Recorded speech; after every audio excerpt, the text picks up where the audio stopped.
So after the release of Guardians of the Galaxy 2 and me giving every comic book film coming out this year with the exception of Kingsman 2 the spotlight, I figured it's more than fair to give Wonder Woman her due, especially because she is the next big release and probably one of the biggest releases of the year, and despite my majorative apathy that I feel towards the film. And if you've been following my videos for, at least the past few weeks, you'll probably notice that I haven't talked about Wonder Woman in any way, shape, or form. Like I did a big, video about the Spider-Man Homecoming trailer and the Justice League trailer, and I even did kind of impressions on Thor before the trailer for that dropped.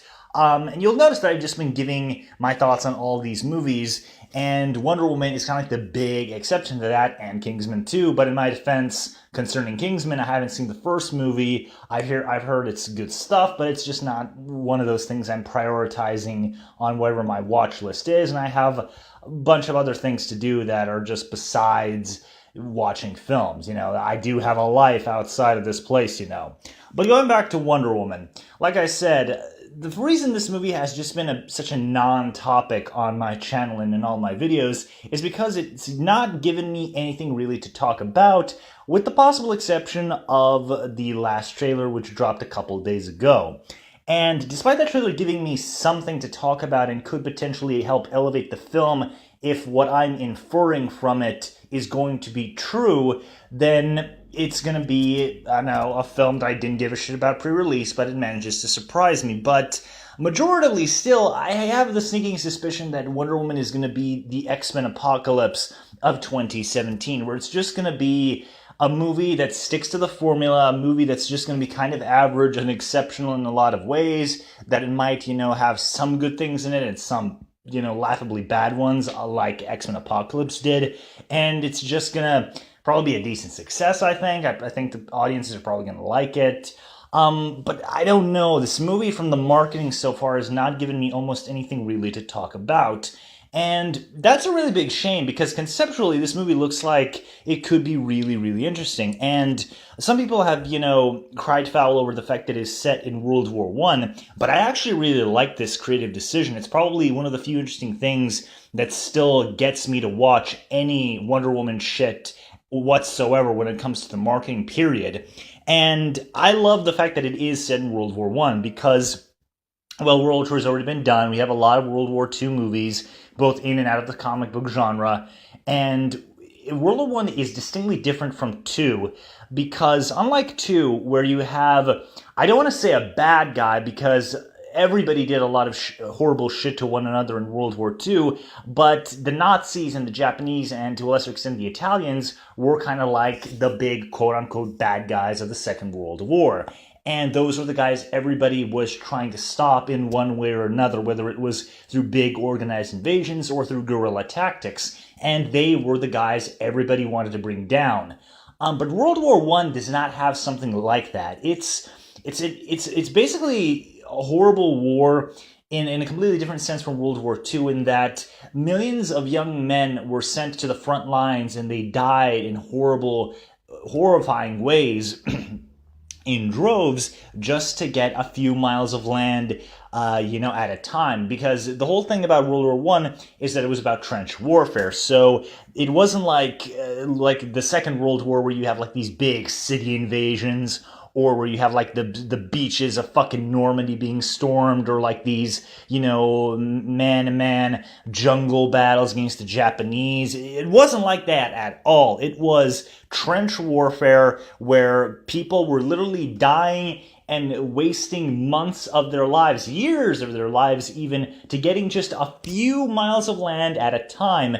And in these kinds of environments, the thing that was about World War I is that it was a place where a lot of new technologies were being used for the very first time, and these were horrifying technologies, even by today's standards, that, changed the face of warfare, but also increased the body count. And so I would equate it to it being like a fucked up mad scientist scheme, which is one of the things the last Wonder Woman trailer implied with Dr. Poison, we'll get to down the line. But with World War I, everybody was trying to invent new shit to get the upper hand. And so you had, the British inventing a single shot rifle, but they had like full clips, whereas the Germans had to manually reload every bullet and put it inside the rifle.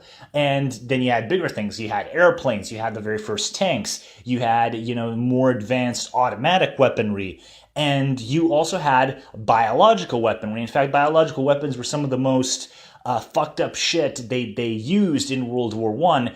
And one of the biggest reasons why the Geneva Convention was even created was so that there would be some rules about warfare, so people just couldn't throw whatever they wanted at one another during the war, to at least try to control the body count so it didn't get so horrifying as it did in World War One. And like I said, there are no bad guys or good guys in this war. It really is everybody just being a fucking bastard to one another. And a friend of mine, George Jones, on the Facebook chat, he recently talked to me about World War One and how it's really interesting that if Steve Trevor was like a German soldier, he landed on Themyscira, and he was the guy who recruited Wonder Woman to fight. Wonder Woman would be on his side. Wonder Woman would be on the side of the Germans, fighting against the British and their allies. And that illustrates perfectly how World War One was. It wasn't just like, oh, here's the Nazis, here's the fascists, and here's fucking Japan being pricks. Let's all be pricks as well to take them down. It wasn't like that. And that whole little what-if scenario he said perfectly illustrates the big differences between World War I and World War II. And putting a superhero in that kind of environment is really, really interesting, because even if you win the war, you're not really going to win the war. It's not going to be a big triumphant thing where you're going to beat an evil dictator and establish freedom across the entire world. It's really just going to be you being used by one side to fight another side that is basically just as terrible as the side you're fighting for anyway. And putting a superhero in that situation, especially Wonder Woman, who's very much naive, who's just entering man's world in this continuity, is really, really fascinating. And I also really like, just to go back to what I talked about Dr. Poison, is this idea that Dr. Poison is the German equivalent to Wonder Woman, where she's like this savant for biological weaponry, and it's implied that her use of this biological weaponry, her innovations, are going to escalate World War One well past the point where it, in the real world, could have gone on, and if Wonder Woman didn't show up, that might as well be what happened in this version of our real world history. And I like that. That's one of those ideas that the movie is kind of hinting about that get me interested in it. And I hope it actually is a factor in the film and not just something I'm making up that has no real basis inside the film.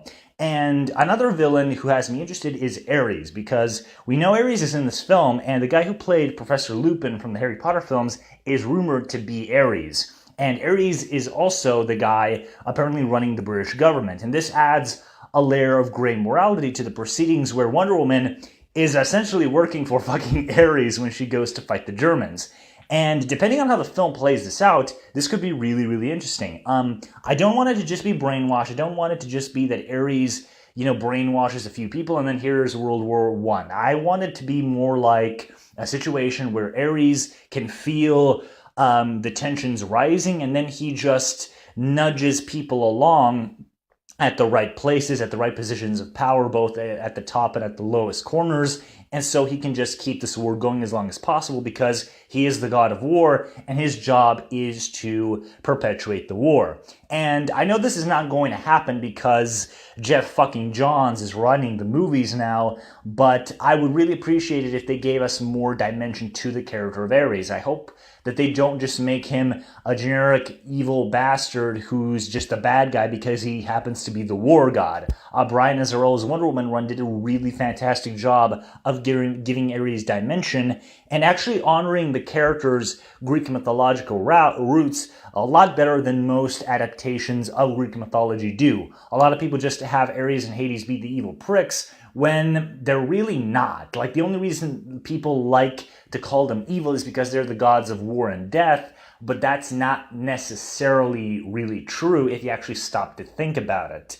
And I know that's not going to happen. I already know he has, the Perez design from the little snippet of footage that we've seen of him, but I am holding some hope against actual common sense that he's going to have more personality going on. And honestly, Ares and Dr. Poison are the biggest reasons I even made this video, because like I said, I was not given anything from this fucking movie get me interested. It looks like it completely missed the point of World War One by just making the Germans the main bad guys. It doesn't even look like it's going to do the origin stuff like a particularly original or fresh way. And I don't know. I don't know. Like, this movie could come out. It could surprise me. But besides Ares and Dr. Poison, I'm just not seeing enough to get me interested. And I feel like Warner Brothers might have learned the wrong lesson from the BVS and Suicide Squad situation where, all right, the BVS thing was with Doomsday. They revealed Doomsday, and that's a big, big mistake on their marketing department's side.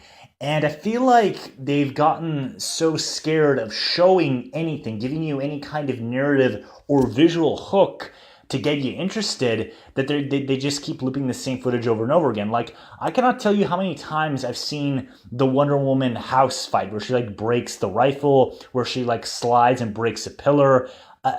They've used that over and over and over and over again in so many TV spots and in every single trailer.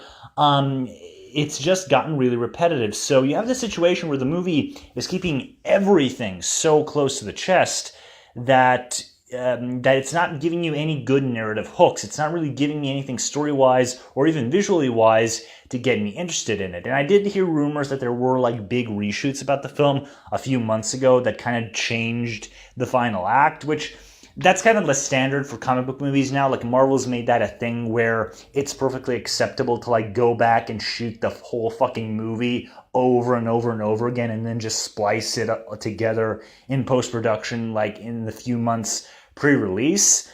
So maybe that's the reason why they're keeping things close to the chest. But I don't know. Like, once again, the BVS Comic-Con trailer was a really good example of how you give your audience good visual hooks and good narrative hooks without revealing the overall plot of the storyline. And I feel like that should be the template you use for a trailer. You give the audience something that visually interests them, and you give them something that story-wise interests them. And I feel like the Wonder Woman marketing is so subdued, it's so close to the chest, that it's not really giving me any reason to give a fuck. So even if there is interesting stuff going on, I don't see it being conveyed through the marketing, and I think that's a mistake. And I know that a lot of people are going to jump down my throat for saying that, oh, do you just want them to reveal Doomsday? But look, motherfucker, there are no extremes. I mean, yes, there are extremes, but let's not pretend that there isn't a good middle ground. Like I already said, the BVS Comic-Con trailer was able to be that middle ground. It was able to give you good tidbits of the storyline, of what the characters were going to be about, how the film would visually look. Like the whole fucking nightmare sequence, like that in the Comic-Con trailer for BVS, that was there for like 5 fucking seconds, and then immediately left like a big impression on people. And there's nothing like that for most of the Wonder Woman marketing campaign.